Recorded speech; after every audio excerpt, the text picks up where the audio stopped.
you so much. Thank you.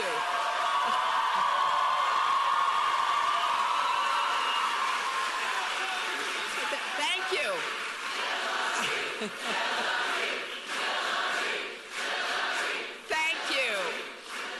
Thank you. Wow, let's do that again. It's one of, this warm welcome is one of the many reasons that I always appreciate coming to this campus, to this great university. And I am so pleased to have a chance to talk with you today about an issue that, as President DeGioia said, is one that has really provided the impetus for a lot of the work that is being done here at the university, particularly in the Institute, that has been the first of its kind anywhere in the world studying women and security and the contributions that can be made. And I'm grateful to President DeGioia's visionary leadership and to this university for your commitment to nurturing diplomats, peacemakers, and leaders. I am one of those who thinks we need more peacemakers, diplomats, and leaders who are devoted to the ongoing and difficult work of bridging divides, of bringing people together, of trying to find common ground. Now, some of you may have been here back in 2011 when we announced the creation of this institute. It came about for an ultimately profoundly simple reason. About a decade earlier, there had been a landmark resolution passed in the UN Security Council affirming women's crucial roles in peace and security. But the promise of that resolution has, with very few exceptions, remained largely unfulfilled. This is something that I talk often about with my close friend and predecessor, Secretary Madeleine Albright, who bleeds blue and gray because we thought back in the 90s that we needed to do more to elevate the rights and opportunities of women and girls on every level. Obviously, education and health and economic opportunity, but also to unleash the potential for involvement in ending conflicts, in creating more secure environments for all people to live in and thrive. So on that day, back in 2011, we came here to Georgetown to declare that the issue of women's full participation in peace and security could no longer be relegated to the margins of international affairs.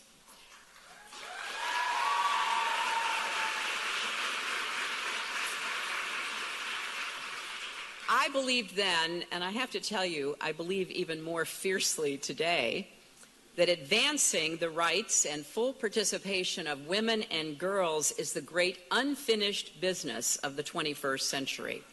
And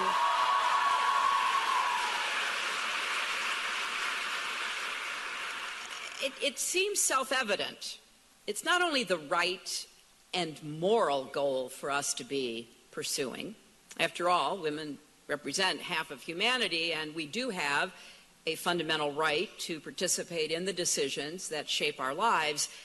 But, and this is what I want to really impress upon you, this is strategic and necessary for matters of peace, prosperity, and security. It is not a partisan issue. It's a human issue.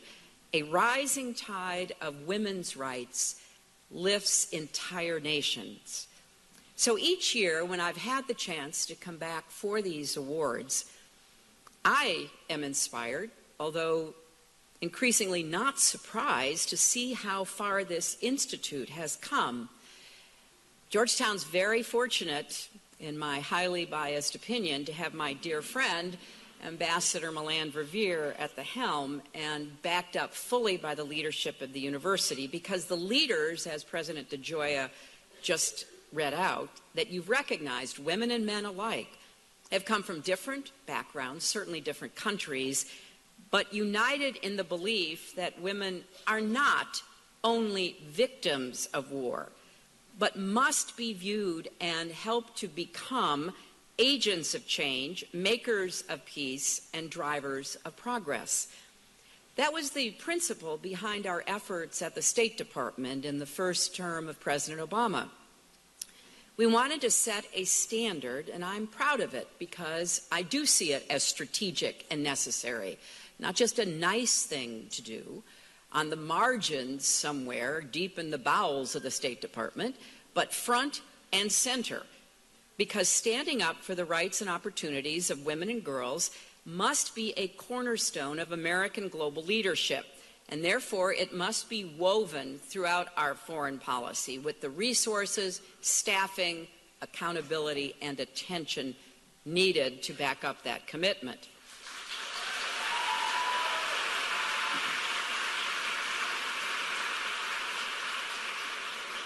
And what I was very pleased by and excited to know is how the U.S. military also recognizes the role of women in peace and security. Over the years, I've had the privilege of working alongside and standing beside some of our military leaders right on this stage.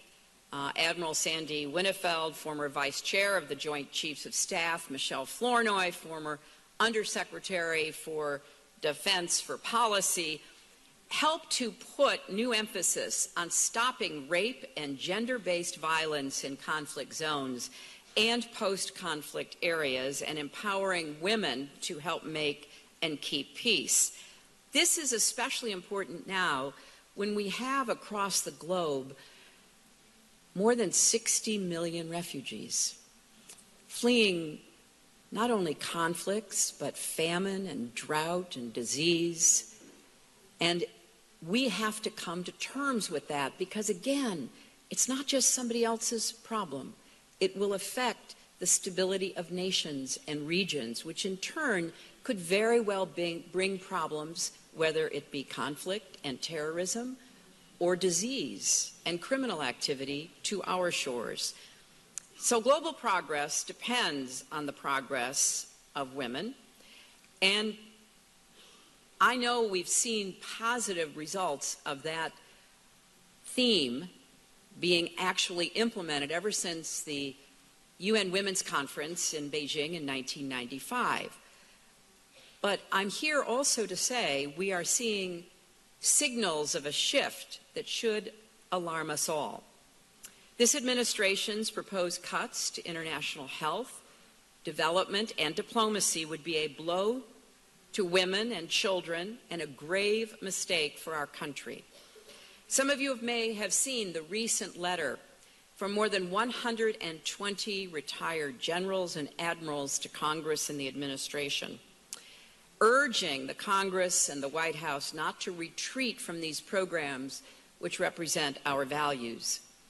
These distinguished men and women who served in uniform recognize that turning our back on diplomacy won't make our country safer. It will undermine our security and our standing in the world. Defense Secretary Mattis said it well when he said if you cut funds to the State Department, that means he has to buy more ammunition. So the work that is done here at this institute, here at Georgetown, making the evidence-based case for the role of women and peace in security is incredibly important. It's always mattered, but today it's even more critical. As this institute has grown, so too has the body of evidence showing that when women participate in peacemaking and peacekeeping, we are all safer and more secure. Studies show, here I go again, talking about research, evidence, and facts.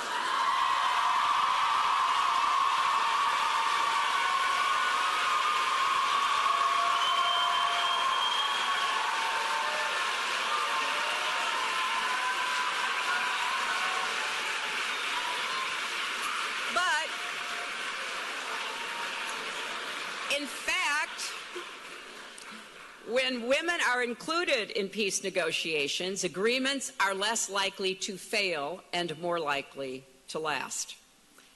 And we know that women's rights and physical safety are often the very first targets of fundamentalists.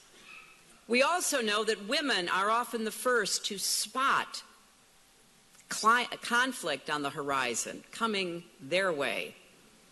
And when their insight and information is ignored, it often leads to consequences that might have been averted. At a time when sexual violence continues to be used as a strategy by terrorist groups, when women are being recruited by ISIS and Boko Haram, evidence suggests that leaders who want to do more to guard against terrorism and violence should work even harder to help support and enable the participation of women. Now, before anybody jumps to any conclusions, I will state clearly, women are not inherently more peaceful than men. That is a stereotype. That belongs in the alternative reality.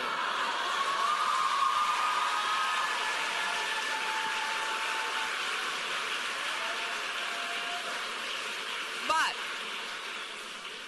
history does show that when women are at the peace table, they bring together coalitions and they work really hard to build consensus.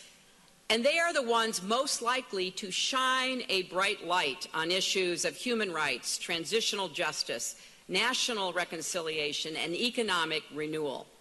I've seen this.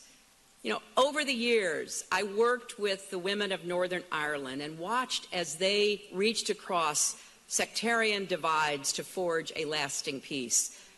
And when that process started back in the 90s, who would have ever predicted that Martin McGuinness, who just passed away, would ever shake hands with Queen Elizabeth?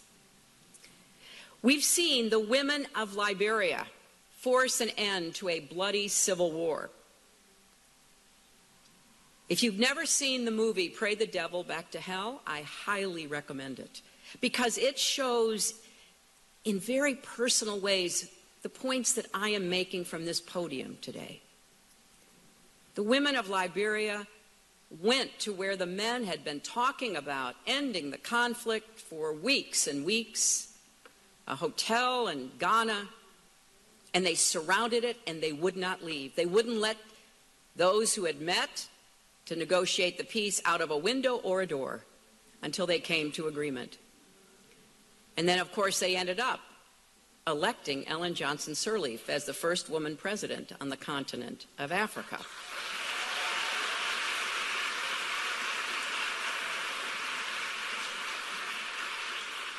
I have seen women in the Democratic Republic of Congo survive the most horrific, almost unimaginable abuse and cruelty, and then summon the resilience to rebuild and help others go on. And in Colombia, which you will hear much more about in a few minutes, a country whose trajectory I have followed intently for years, we've seen women organize, agitate, and negotiate to help bring to a close more than 50 years of bloodshed. While conflict raged and efforts to stop the violence failed, women not only took their places at the table, they opened up the peace process to women across Colombia and urged over and over again that all parties not walk away until they reached an agreement. So if we are to build more just, free, and peaceful countries, and indeed a world, it's not enough just to pay lip service to empowering women. We have to take seriously their concerns and give them the tools to be equal partners in helping to shape the world they inhabit. The leaders we are honoring here today have seen that firsthand. From Humberto de la Calle, the rock of the peace negotiations in Havana, to, yes, round of applause for Humberto.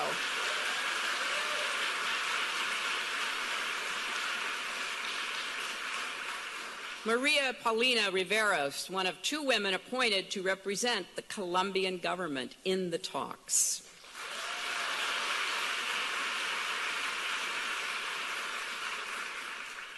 Elena Ambrosi, who has worked tirelessly behind the scenes, like so many women, to help make peace a reality.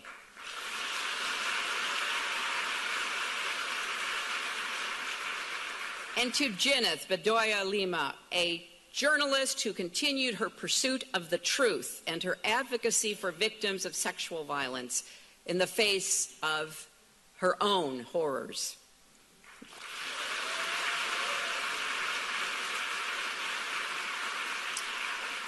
Now, like so many peace agreements, that, as hard as it was to get to it after 50 years of war, is just the first step. Implementing peace will be a constant task.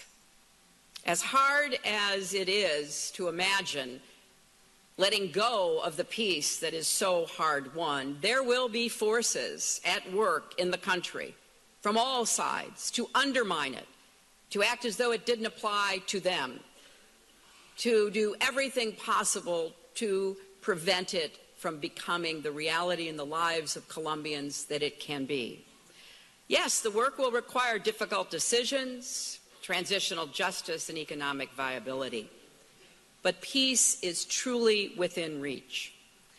So from peace processes like the one we celebrate today to important steps that nations and institutions are taking to recognize the role of women in confronting violent extremism and addressing climate change and standing up against terrorism and conflicts of all kinds, we've got to continue this work. And I am pleading that our government will continue its leadership role on behalf of peace in the world, because the world must continue this work with or without U.S. involvement.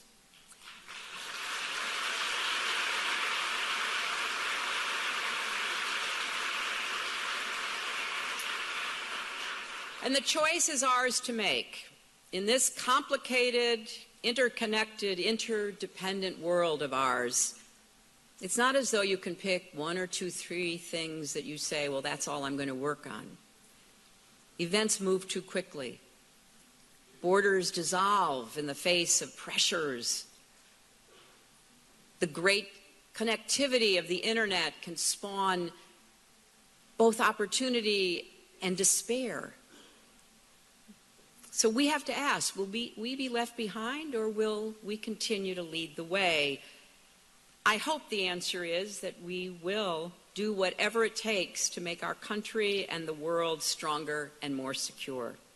Standing up for our values, for human rights and opportunities, security for all, and continuing to finish the business of making sure that girls and women have the same rights as men and boys, and by extending and guaranteeing those rights, unleashing human potential, the likes of which the world has never seen. That is what I hope your generation, students of Georgetown, will be committed to actually making a reality. Thank you all very much.